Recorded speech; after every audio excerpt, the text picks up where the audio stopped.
د افغانستان د مهاجرینو لپاره دا یو خوشخبری چې د خوشحالۍ خبر ده دی کم چې رجسټر نو د هغې په باره کې حکومت مخکې دا فیصله کړې وه او هغې چې دی نو مخکې ورته ویلي و ډیډلاین یې ورکړی چې تاسو به ځئ خو چې کوم هغه چا سره کارډونه دي تقریبا 14 لاک زمونږ افغانیان وروڼه چې دي نو هغې ته یې ویلي چې تاسو دا 30 جون یې وله اخري تاریخ ورکړو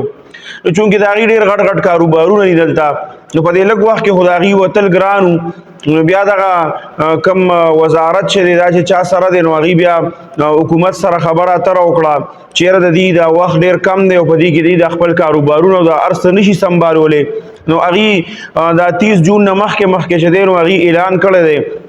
چې مونږ به د دې مهاجرینو دپاره او د افغانیان وروڼه چې دي د دې دپاره به انشاءالله تقریبا د 30 ستمبره پورې وخت راخلو یو 3 میاشتې وخت به د حکومت نه نور هم سیوا کوو خو بیا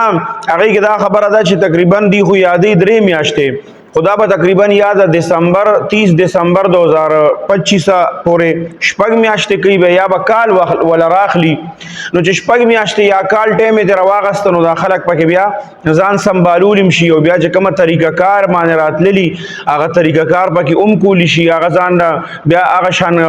دستاویزات چې دي هغه هم جوړولی شي چې څه طریقه کار یې خامخا د خلکو دلته غټ غټ کاروبارونه دي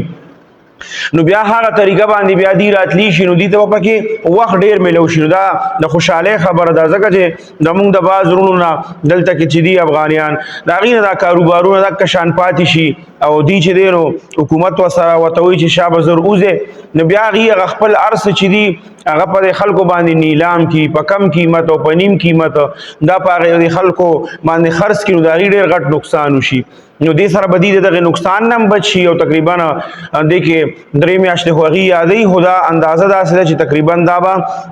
6 میاشتې یا یو کال ته دا رسوي او دونه ټایم کوي راواغسته نو بیا انشاءالله دا د دې دپاره ډېر ټایم دی په دې کې به دوی ګوره ډېر زیات